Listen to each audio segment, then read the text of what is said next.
Om Namo Bhagavate Vasudevaya.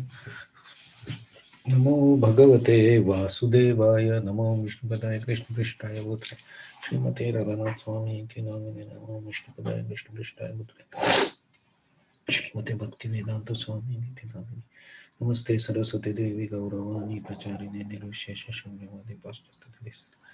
जय श्री कृष्ण चैतन्य प्रभु नित्यानंद श्री अद्वैत गदाधर श्रीवासदि गौर भक्तवृंद हरे कृष्ण कृष्ण कृष्ण हरे हरे हरे राम राम राम हरे हरे मुखं करोति वाचालं पूर्णं लङ्घयति गिरिं यत्कृपातमहं वन्दे श्रीगुरुं दीनतारिणे. So we'll see verse number 10 today of chapter 6 Dhyana Yoga. So let us chant the shloka. Yogi yunjita satatam योगी युञ्जित सततम् मानं रहसि स्थितः आत्मानं रहसि स्थितः एकाकी यच्चित्तात्मा एकाकी यतचित्तात्मा परिग्रहः निरासेरपरिग्रहः योगी युञ्जित सततम् योगी युञ्जित सततम् आत्मानं रहसि स्थितः आत्मानं रहसि स्थितः एकाकी यच्चित्तात्मा एकाकी यतचित्तात्मा निराशीरपरिग्रहः. निरासेरपरिग्रहः. Please stand. Somebody can. योगी युञ्जित सततम् आत्मानं रहसि स्थितः एकाकी यतचित्तात्मा निराशीर अपरिग्रहः. Yogi, it's okay, you can. योगी युञ्जित सततम् आत्मानं रहसि स्थितः एकाकी यतचित्तात्मा निराशीर अपरिग्रहः. Yogi yunjita satatam atmanam rahasi stitaha ekaki yata chitatma nirasir aparigraha. Anyone else? Anyone else? Okay, so let's see translation. The purport is a little bit lengthy. A transcendentalist should always engage his body, mind, and self in relationship supreme. He should live alone in a secluded place, should always carefully control his mind. He should be free from desires and feeling of possessiveness. Parigraha. Purport. Krishna is realized in three different degrees as Brahman, Paramatma, and the Supreme Personality of Godhead, Krishna. Supreme Personality of Godhead. Krishna consciousness means concisely to be always engaged in transcendental loving service of the Lord. But those who are attached to the impersonal Brahman or the localized super soul are also partially Krishna conscious, because the impersonal Brahman is the spiritual ray of Krishna and the super soul is all pervading partial expansion of Krishna. Thus, impersonalists and the meditators are also indirectly Krishna conscious. A directly Krishna conscious person is the topmost transcendentalist, because such devotee knows what is meant by Brahman and Paramatma. His knowledge of absolute truth is perfect. Whereas the impersonalist and the meditative yogi are imperfectly Krishna conscious. Nevertheless, all of these are instructed herein to be constantly engaged in the particular pursuit, so that they may come to the highest perfection sooner or later. The first business of transcendentalist is to keep the mind always on Krishna. One should always think of Krishna, not forget him even for a moment. Concentration of mind on Supreme is called samadhi or trance. In order to concentrate the mind, one should always remain in seclusion and avoid disturbance by external objects. He should be very careful to accept favorable and reject unfavorable conditions that affect his realization. And in perfect determination, he should not hanker after any material things that entangle him by feeling of possessiveness. All these perfections and precautions are perfectly executed when one is directly in Krishna consciousness, because direct Krishna consciousness means self abnegation. Sorry.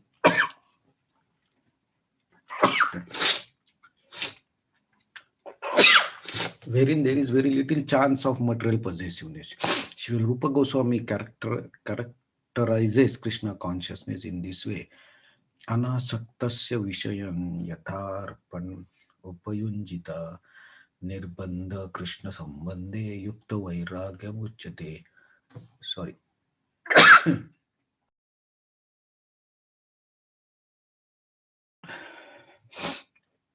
प्रपंचिका तया बुद्ध्या हरि संबंधी वस्तुना मुमुक्षुभिः परित्यागो वैराग्यम Falgu कथयते. When one is not attached to anything but at the same time accept everything in relation to Krishna, one is rightly situated above possessiveness. On the other hand, one who rejects everything without knowledge of its relationship to Krishna is not complete in renunciation. Bhakti Rasamrita Sindhu 1.2.255 and 266. When one is attached to anything but at the same time accepts, not attached to anything,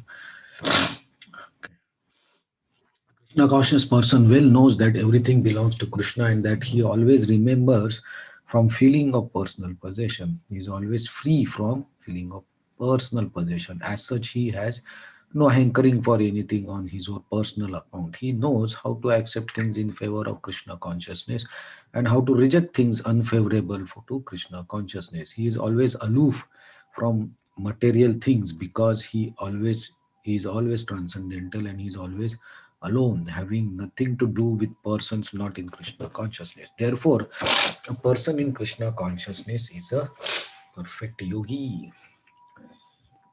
So Krishna explained the qualities of Yoga Rud, who has already achieved control of mind.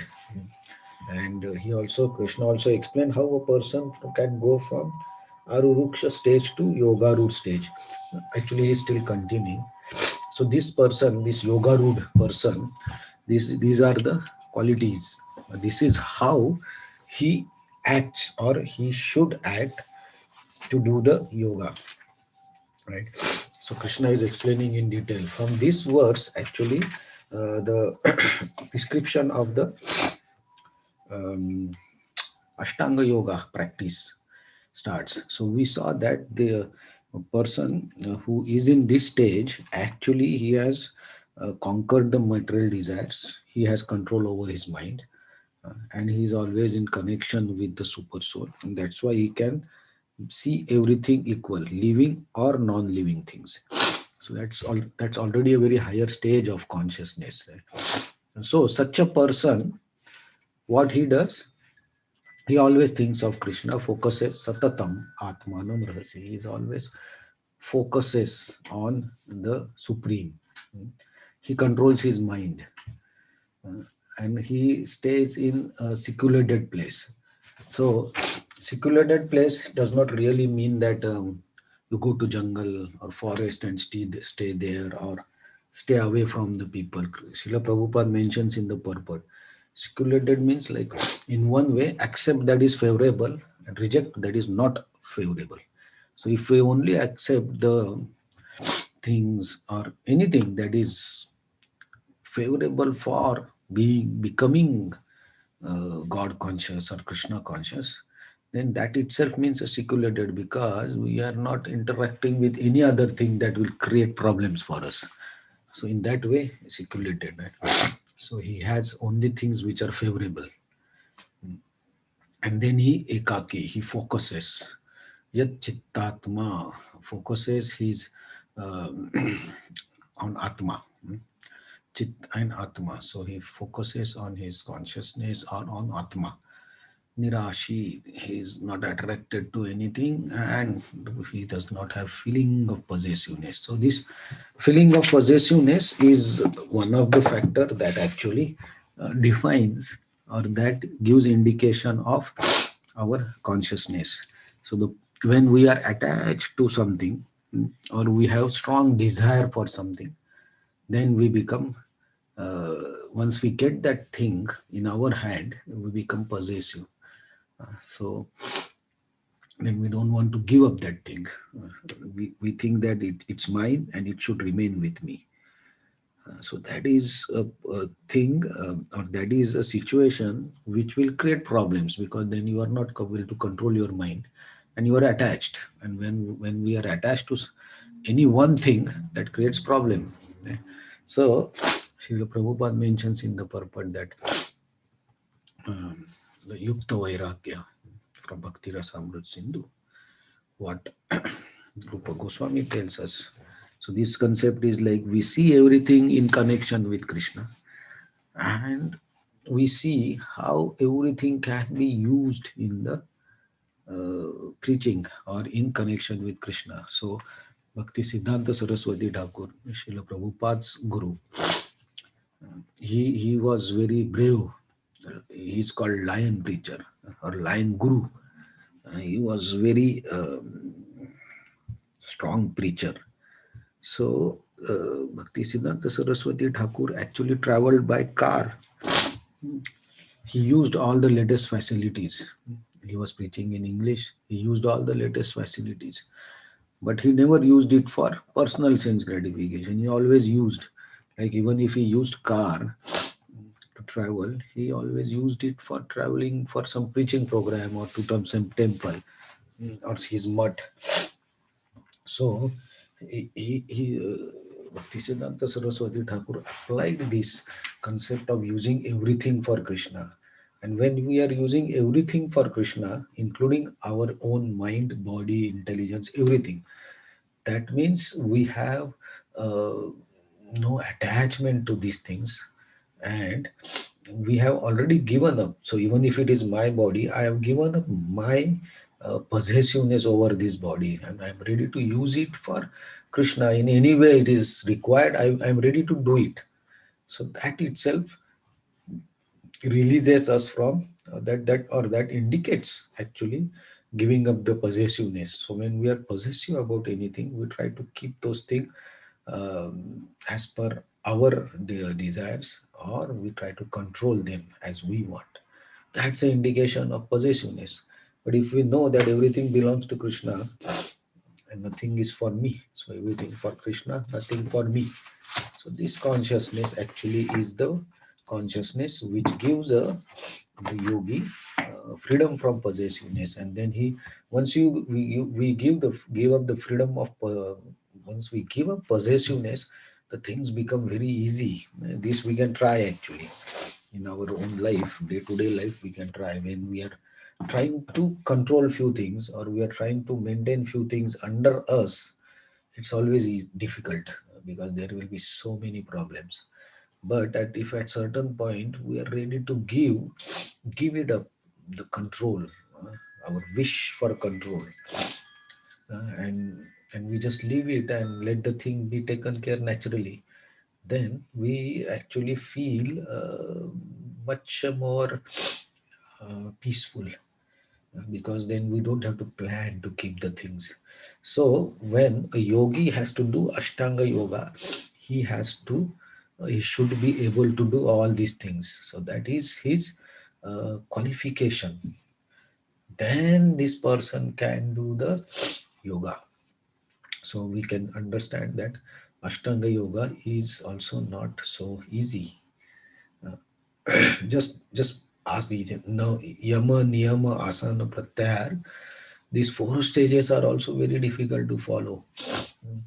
And when we go on following these steps, then it takes a lot of our consciousness. So Krishna will now start explaining the exact process, how this Ashtanga yogi practices, or how this can be done. And that we'll see from the, I think almost 10 to 15 shlokas from this verse are basically focusing on the Ashtanga yoga practice. So today's verse we see that doing Ashtanga yoga also needs very high qualification. Yeah. So let's see from tomorrow more details about how this practice is done. Hare Krishna. Thank you very much.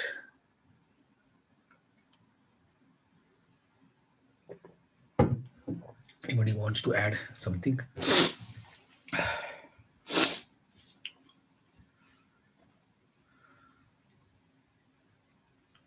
Hare Krishna, Prabhuji.